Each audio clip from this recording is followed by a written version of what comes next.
voluntaria.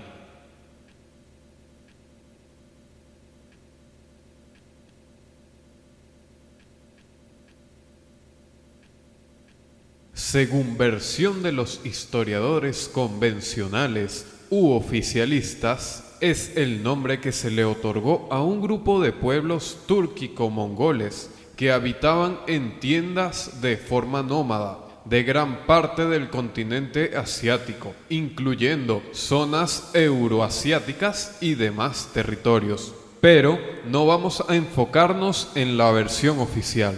Ya ese cuento lo sabemos, y para quien no lo conoce, no le será nada difícil hallar esa versión de la historia. Aquí buscaremos en otras fuentes, aquellas que parecen hablar una historia diferente, un poco más extraña y a la vez fascinante, descritas por personas contemporáneas a la época, siendo conscientes del hecho del gran velo que cubre nuestra verdadera historia. Nos enfocaremos en aquellas cosas que resuenan en nosotros, aquellas que podrían llegar a ser una aguja en un pajar. Hablaremos de Marco Polo y sus viajes. Debemos ser conscientes que hasta el día de hoy no sabemos bien de dónde vienen estas historias, ni quién las escribió, ni quién las vivió. La versión oficial dice que fue Rustichello de Pisa, su auténtico autor, y Marco Polo solo un personaje novelesco, encarnando varios relatos de diversos comerciantes italianos. Pero teniendo en cuenta que ni siquiera tenemos claro cuál es el origen de la obra ni su título original, debido a varias ediciones aparecidas en la continuidad de los siglos desde la primera aparición de la obra, obviaremos este tema de momento. El manuscrito empieza así: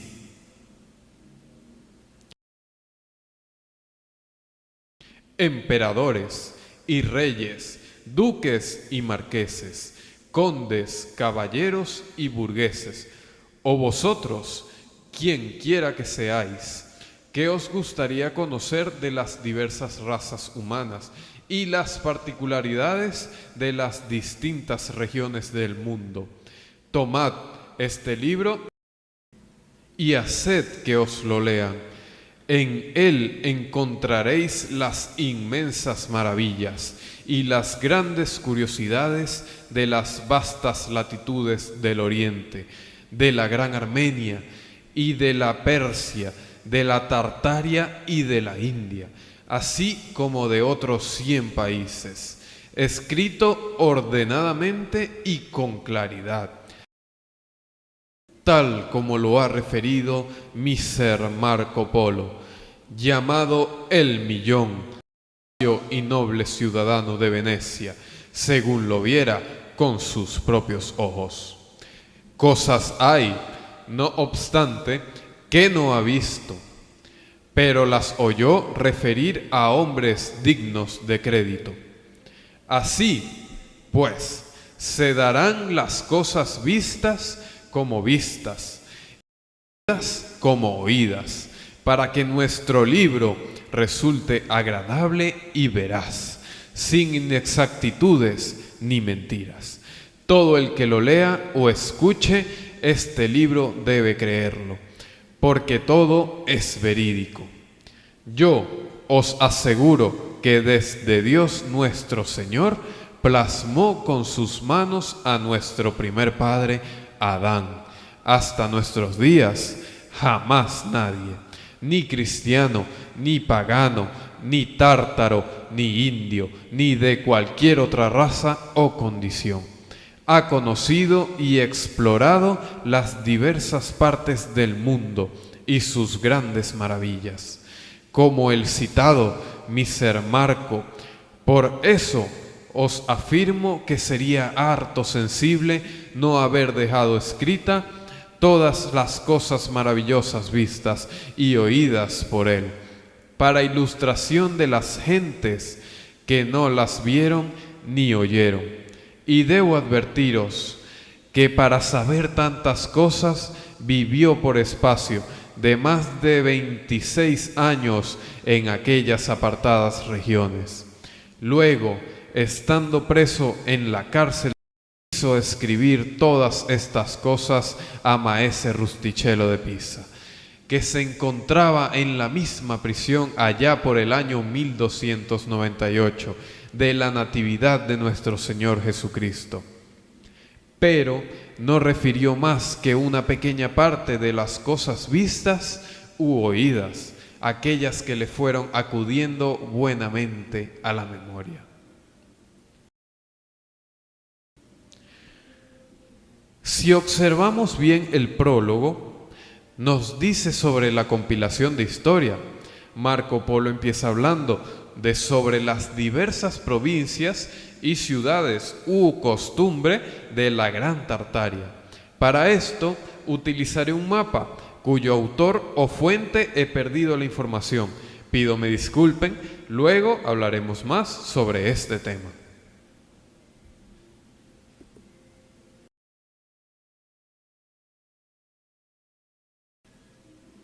La ciudad de Caracorón y de dónde vienen los tártaros. Palabras de Marco Polo, donde se habla de la ciudad de Caracorón. Caracorón es una ciudad que tiene un circuito de 3 millas, toda construida de madera y de tierra, rodeada de una muralla de tierra en la que escasea la piedra. En sus inmediaciones hay un castillo muy grande, que es un palacio magnífico, donde vive el señor de la ciudad, y es aquella la primera residencia que tuvieron los tártaros cuando salieron de sus comarcas. ¿Qué son los tártaros? ¿De qué modo se han dado un señor y se han esparcido por el mundo? Os explicaré separadamente. Como los tártaros se sublevaron contra el preste Juan, debe saberse que los tártaros vivían en las partes de Tramontana, en las proximidades de Ciorcia y Bargu. Había en aquellas comarcas vastas llanuras, donde no existía ningún lugar habitado, como serían ciudades y castillos, pero había muy buenos pastos y grandes ríos y aguas copiosas. No tenían señor. Sin embargo, es cierto que pagaban tributo a un gran rey, llamado en su lengua Ung Kang, que significaba precisamente en nuestra lengua el gran rey, y era el preste Juan, de cuyo poder todo el mundo habla. Los tártaros le pagaban la 10ª sobre el ganado, o sea, una res por cada 10. Y ocurrió que se multiplicaron mucho. Y cuando el preste Juan vio que eran tan numerosos, tuvo miedo de que pudieran perjudicarlo y pensó esparcirlos por otras regiones. Y mandó cerca de ellos con este encargo unos varones suyos, y obraron de este modo. Muchas veces ocurría que algún señor, sometido al preste Juan, se sublevaba, y entonces se escogía a un cierto número de estos tártaros, 3, y cuando los tártaros comprendieron cuáles eran las intenciones del preste Juan, se disgustaron mucho, se marcharon todos juntos y tanto anduvieron por lugares desiertos hacia Tramontana, que el preste Juan no tuvo ya manera de hacerles daño, y se sublevaron contra él, y no le pagaron más tributos, y así estuvieron algún tiempo. Como Zingis Khan fue el primer Khan de los tártaros. Ocurrió en el año 1187. En la encarnación cristiana, que los tártaros eligieron un rey que se llamó, en su lengua, Zingis Khan. Fue un hombre de gran valía, de gran sensatez y de gran valentía, y sabed que cuando fue elegido rey, todos los tártaros del mundo que se hallaban dispersos por aquellas remotas regiones, vinieron a él y lo conocieron por Señor. Y su señorío era noble y digno. ¿Qué más?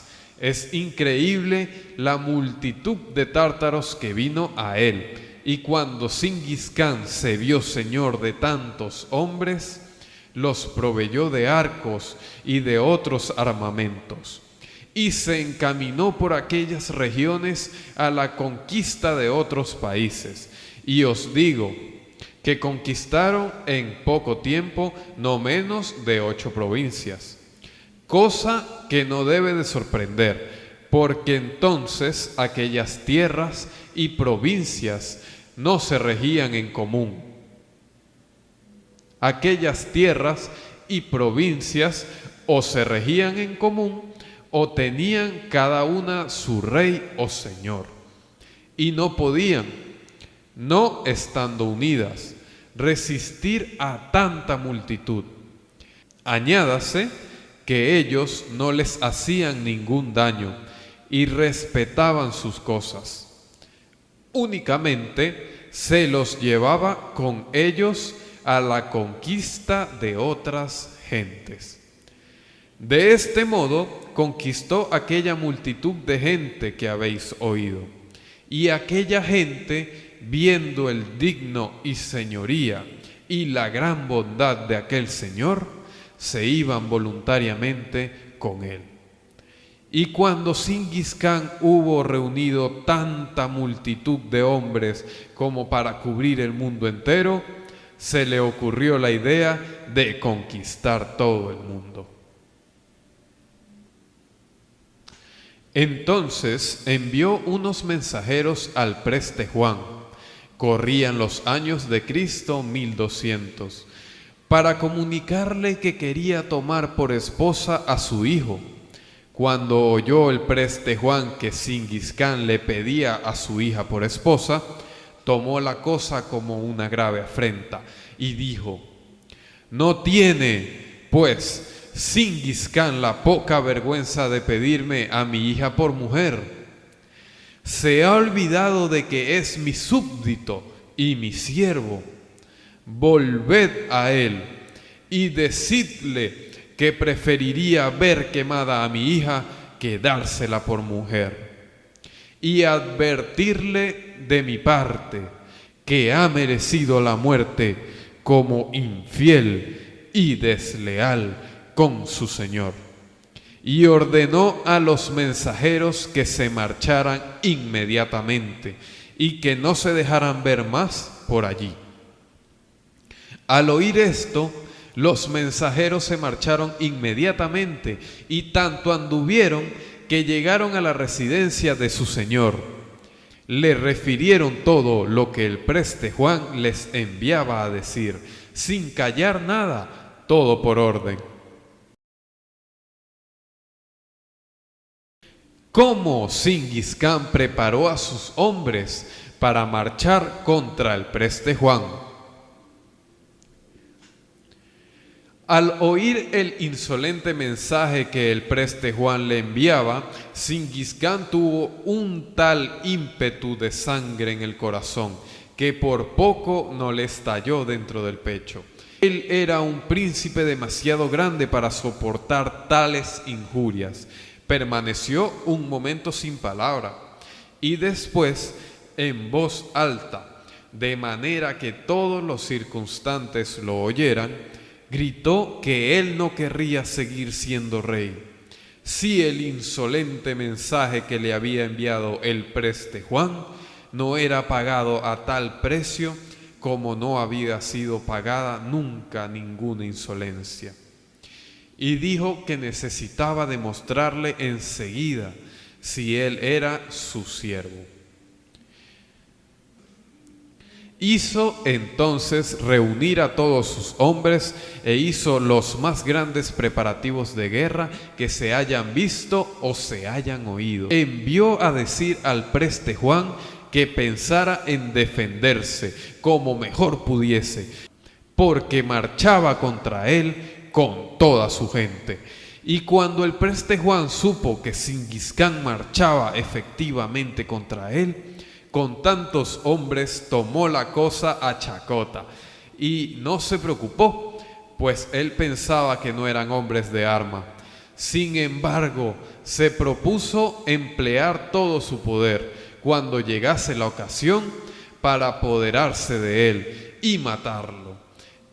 Hizo, por consiguiente, reunir y preparar todos sus hombres en muchos y remotos países. Reunió el ejército más poderoso que se puede imaginar. De este modo se prepararon por una parte y por otra. Pero, ¿por qué extenderme? El hecho es que Singiscán con todos sus hombres se dirigió hacia un vasto y magnífico llano llamado Tenduk, perteneciente al preste Juan, y allí acampó. Eran tantos hombres que no se podía ni saber el número. Después llegaron noticias de que el preste Juan se había puesto en marcha. Estuvo muy contento al saberlo, pues la llanura donde había acampado era muy hermosa y muy vasta. En ella se podía luchar muy bien. Por esto lo esperaba en aquel lugar y estaba ansioso de su llegada para venir a las manos. Pero aquí deja la historia de hablar de un Singiscán y de sus hombres. Debemos volver al preste Juan y a su gente.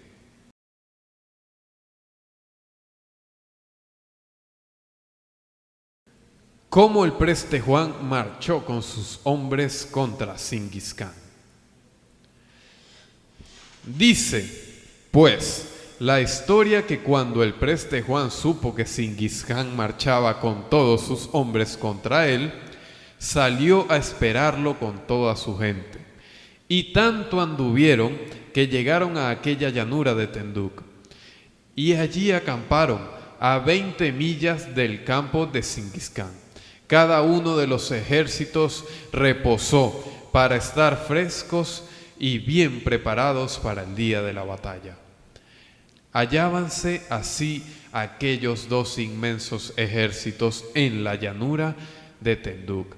Y un día Singiscán llamó a sus astrólogos, que eran en parte cristianos y en parte sarracenos, y quiso que le supieran decir a quién de los dos vencería en la batalla. Y quiso que le supieran decir quién de los dos vencería en la batalla, si él o el preste Juan. Los astrólogos recurrieron a sus artes. Los sarracenos no lograron ver la verdad, pero los cristianos supieron cómo mostrársela claramente.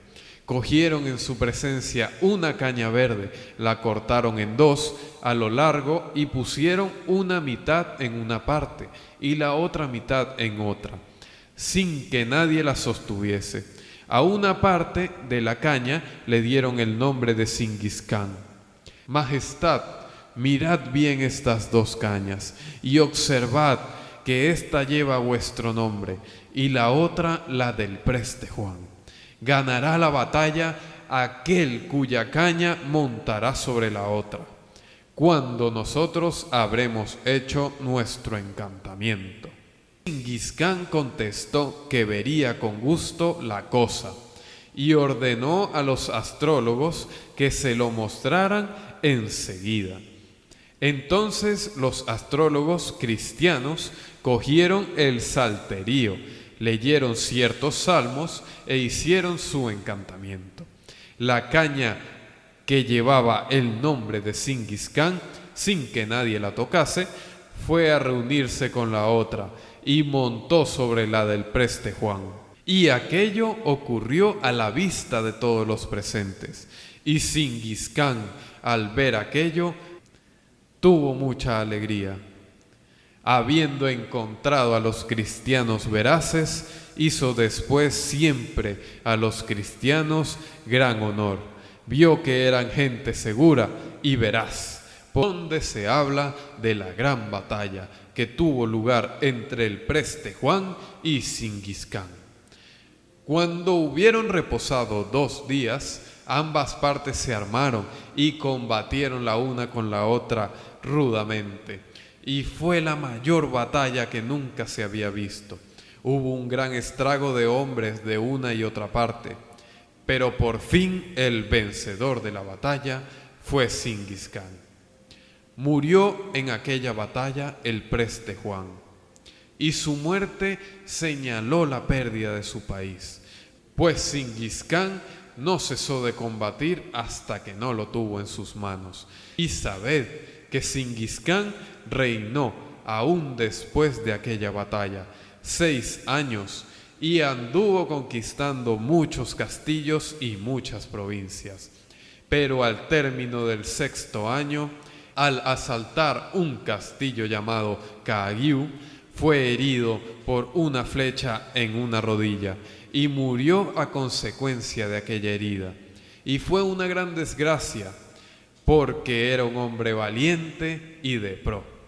Os hemos explicado cómo los tártaros se dieron su primer señor, esto es, Singiscán. He narrado también cómo vencieron en su primera incursión al preste Juan. Ahora os hablaré de sus usos y costumbres.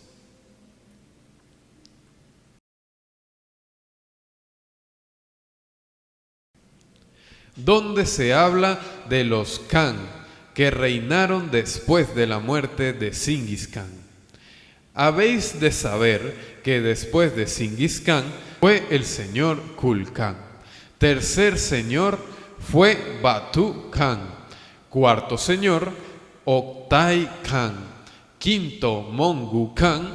Fue sexto, Kublai Khan, que ahora reina y es el más grande y más poderoso de cuantos ha habido hasta ahora. Si los otros 5 pudieran unir toda la potencia que tuvieron, su poderío sería aún inferior al de este Kublai. Os diré además, si estuvieran juntos todos los emperadores del mundo y todos los reyes, sean cristianos o sarracenos, no tendrían tanto poder como el que tiene este Kublai Gran Khan. Y os daré en este nuevo libro la demostración clara y precisa. Y habéis de saber que todos los grandes reyes descendientes del linaje de Singiscán son enterrados en una gran montaña llamada Altai. Y donde sea que mueran los grandes reyes de los tártaros, aunque mueran a 100 jornadas de distancia de aquella montaña, son enterrados en aquel lugar.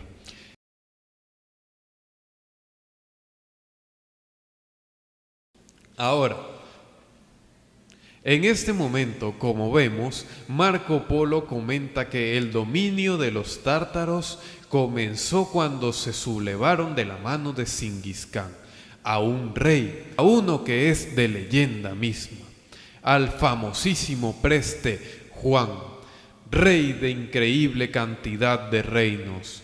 Le dedicaremos más tiempo en otro video.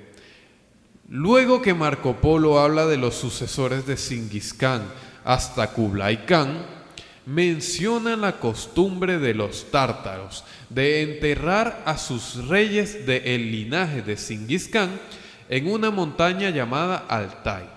Sin importar dónde ha sido su fallecimiento, hasta allí lo llevan. Cuenta que cuando van por el trayecto, asesinan a cualquiera que allí se encuentre, incluyendo caballos, con la finalidad de que vayan a servir al Khan en el otro mundo y no le falten sirvientes o caballos en la otra vida. Cuenta de los tártaros que son personas muy guerreras, perfectos combatientes que resisten muy bien cualquier clima, son obedientes a sus jefes y son jinetes natos con mucha maestría. Menciona que los hombres no deben pensar más que en guerrear, cazar y criar halcones y camellos, entre otros animales. Respetan a sus mujeres, y en general las describe como personas agrestes en muchos sentidos.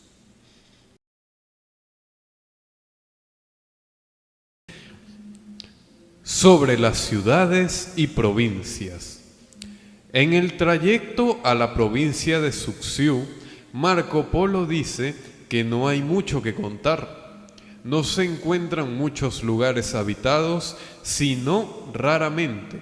Hasta que llegan a la provincia, relata que se encuentran ciudades y castillos en gran número, habitadas por cristianos e idólatras.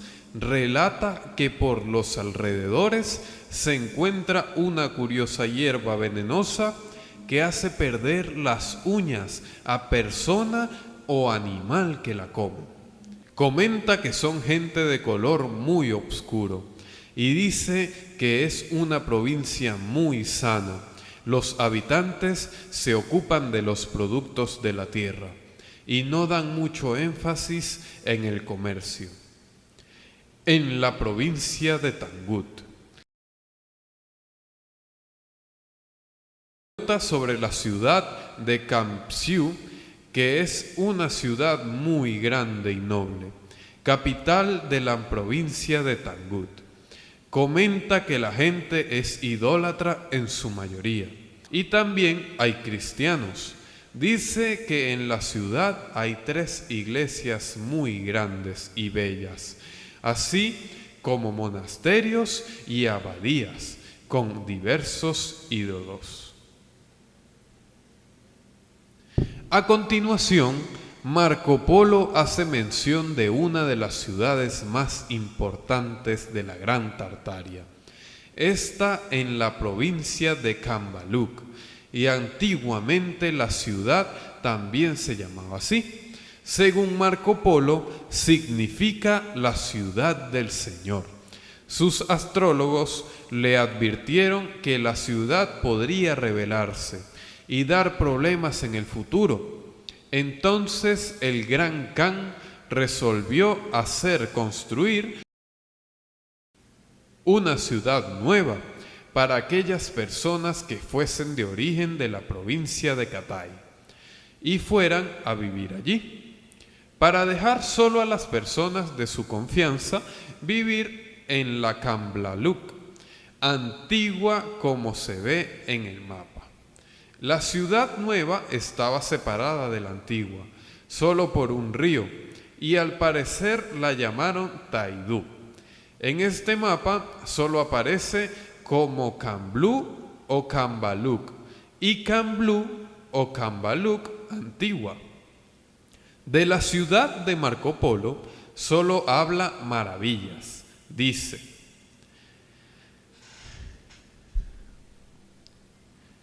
mide de circuito 24 millas y es cuadrada, con los lados exactamente iguales. Está rodeada de murallas de tierra, de un grosor de 10 pies en su base y de 20 pies de altura. Sin embargo, no son tan anchas de arriba como de abajo, pues desde la base va estrechándose de manera que en lo alto su grosor es únicamente de unos 3 pies. Son todas almenadas y blancas. La ciudad tiene 12 puertas y sobre cada puerta hay un palacio muy grande. Así es que la muralla tiene por cada lado, habiendo también un palacio en cada esquina, 3 puertas y 5 palacios. En aquellos palacios hay unas salas inmensas, donde se conservan las armas de los que custodian la ciudad.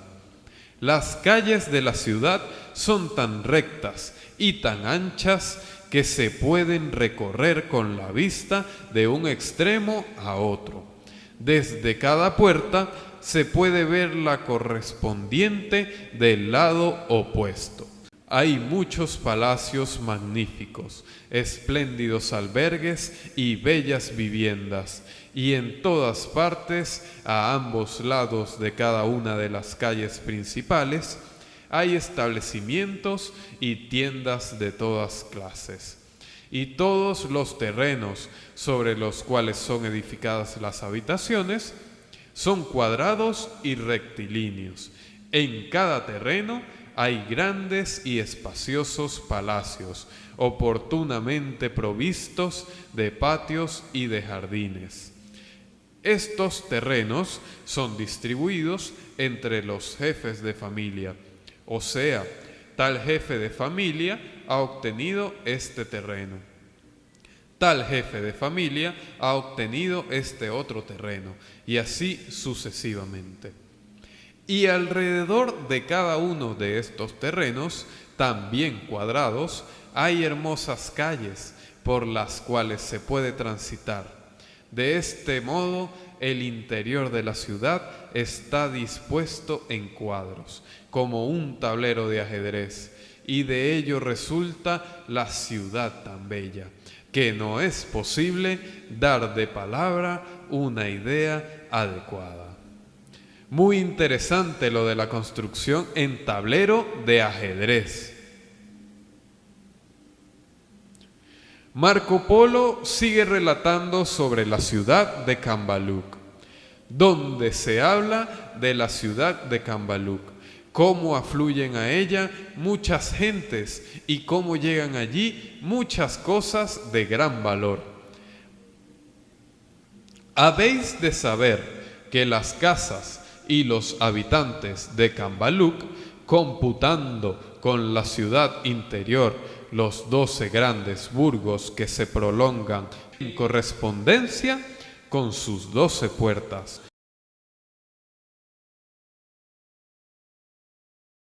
son tantos que no es posible calcularlos. La población es sobre todo numerosísima en los burgos. En ellos viven y se albergan los mercaderes y todas las personas que llegan a Cambaluc por cualquier asunto. Lo que quiere decir una extraordinaria multitud, tratándose de la ciudad donde reside el Señor. Y a una ciudad tan bien situada comercialmente que atrae para sus asuntos a los mercaderes y a muchas personas. Y tengas en cuenta que los burgos pueden rivalizar con la ciudad por la belleza de sus casas, incluyendo desde luego el del gran Señor.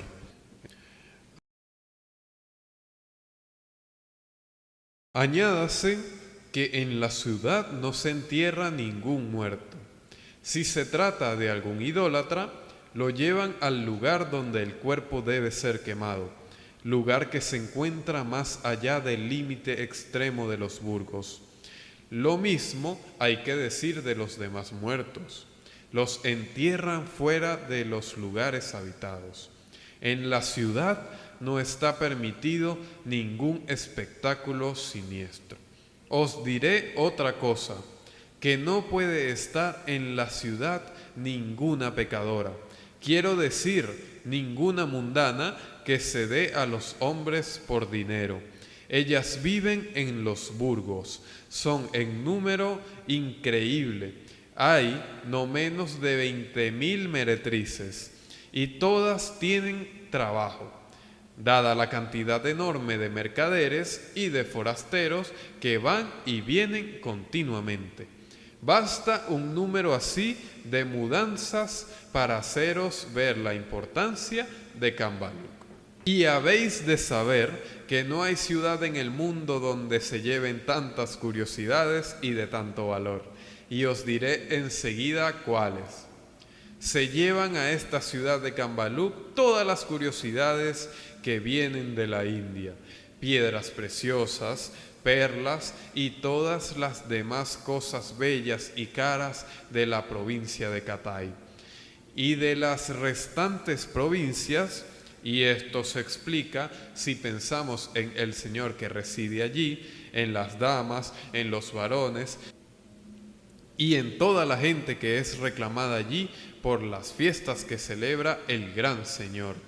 Por esto es Cambaluc de todas las ciudades del mundo, aquella donde llegan más curiosidades, de mayor precio y en más abundancia, aquella donde se compran y se venden más mercancías. Os diré, por ejemplo, que en Cambaluc entran cada día no menos de 1000 carretadas de seda. Allí se fabrican muchas telas de seda y de oro. Todas las telas que se fabrican son de seda, dada la abundancia de la seda, la falta de lino y la escasez de algodón y cáñamo.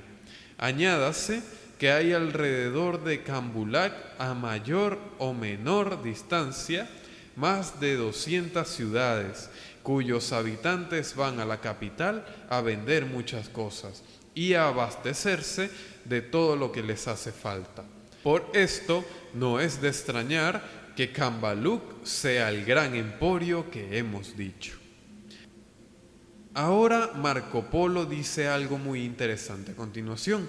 Habla sobre el uso del papel moneda para los investigadores de la Gran Tartaria, de los reseteos, y la falsa historia es muy importante, la numismática. Quizá aquí esté la respuesta de por qué aún no conocemos alguna moneda forjada por ese gran imperio tártaro del que tanto se habló. Dice: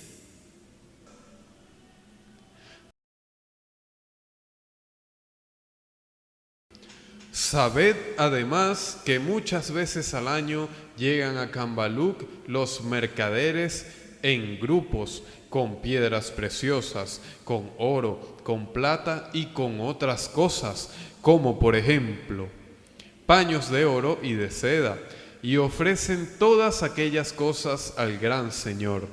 Este hace llamar 12 hombres capaces, que llevan la dirección de estos asuntos, y que son muy expertos, y les ordena que examinen lo que los mercaderes le han llevado y que lo paguen al precio que ellos consideren justo. Aquellos 12 hombres capaces examinan todos los objetos y cuando los han valorado según su conciencia, enseguida, con provecho de los mercaderes, los hacen pagar con hojas de aquellas que os he explicado. Y los mercaderes las aceptan muy satisfechos, pues se sirven de ellas en todas las adquisiciones que tienen que hacer por todas las tierras del gran Señor. Si son de una región donde no se expende el papel moneda del gran Khan, compran con ellas otras mercancías que luego venderán en sus países. Y podéis estar seguros de que las cosas que llevan muchas veces al año, los mercaderes ascienden a un valor de 400.000 bisantes.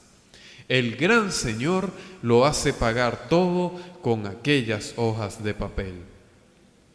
Añádase que muchas veces al año circulan por las ciudades un bando que dice que el poseedor de piedras, perlas, oro y plata debe llevarlas a la fábrica de moneda del gran Señor. Y todos cumplen lo ordenado y llevan allí una cantidad infinita. Todos reciben en cambio papel, y el gran Señor tiene de este modo todo el oro y la plata, y todas las perlas y las pieles preciosas de todas sus tierras. Añadiré otra cosa que vale la pena contaros.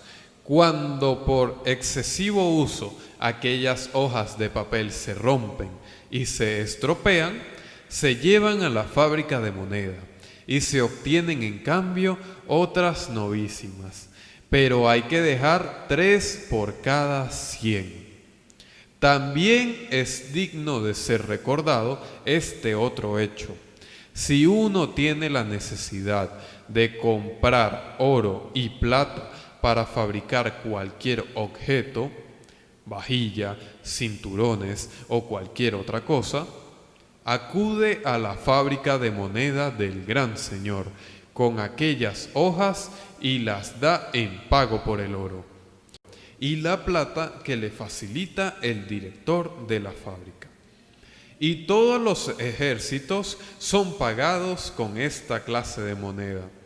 He aquí explicada la razón por la cual el tesoro del Gran Khan es, y no puede por menos de serlo, superior al de cualquier hombre que hoy exista.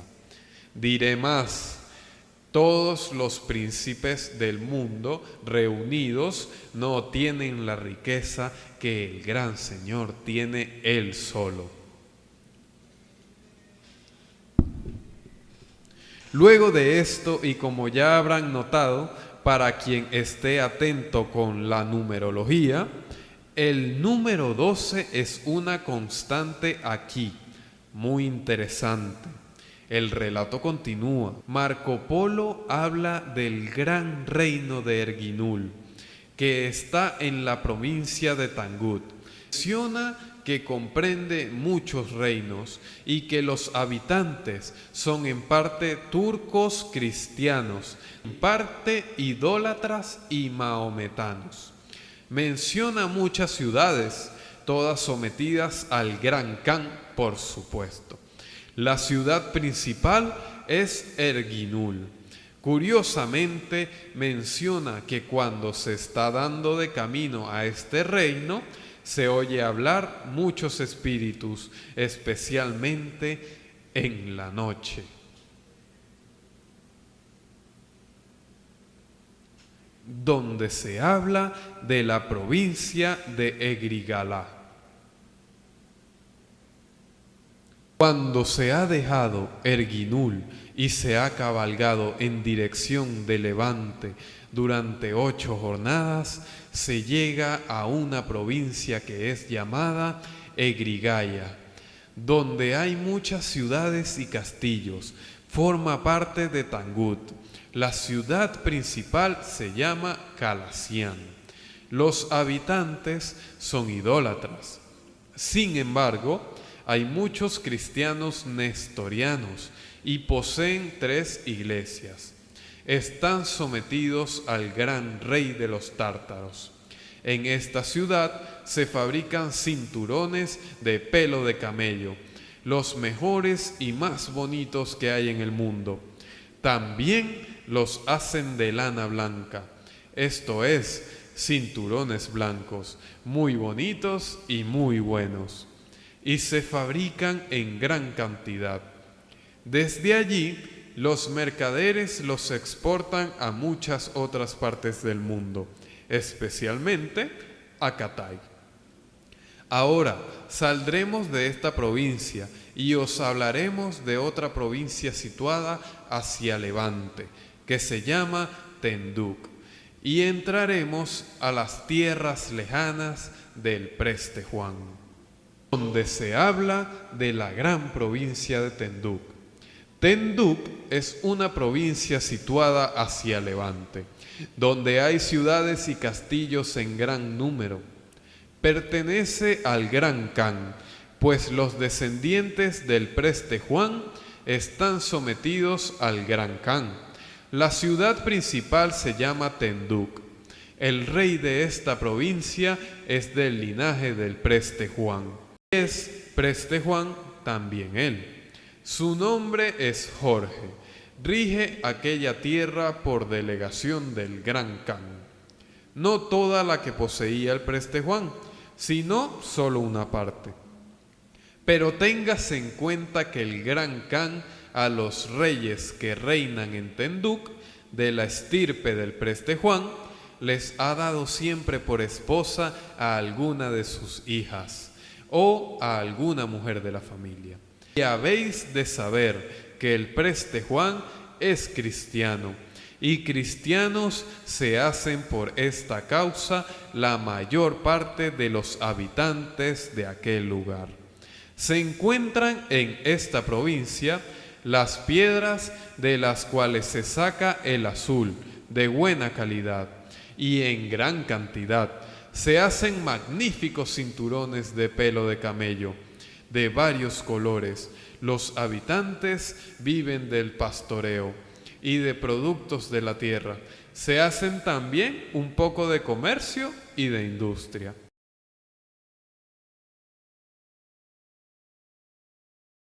Son cristianas, como ya os he dicho, las autoridades, pero hay sin embargo numerosos idólatras y secuaces de Mahoma. Hay una raza de hombres a los que se les da el nombre de Argón, palabra que corresponde a nuestro bastardo. Proceden, en efecto, de la mezcla de dos razas, de los idólatras de Tenduk, que adoran a los ídolos, y la de los adoradores de Mahoma. Son superiores en belleza a los demás del país. Y sabed que era aquella provincia la residencia principal del preste Juan, cuando tenía bajo su dominio a los tártaros y todas aquellas otras provincias y reinos de los cuales confina Tenduk. Allí residen hoy todavía sus descendientes, el Jorge, del cual esta nuestra historia os ha hablado ya, del linaje, como os he dicho, del preste Juan. Es el sexto rey que reina después del preste Juan, y es aquel el lugar que en nuestros países se acostumbra llamar Gogo y Magogo. Ellos lo llaman Ung y Mungul. Son dos provincias, cada una de las cuales tenían una raza muy especial de habitantes. En Ung vivían los gogos y en Mungul vivían los tártaros.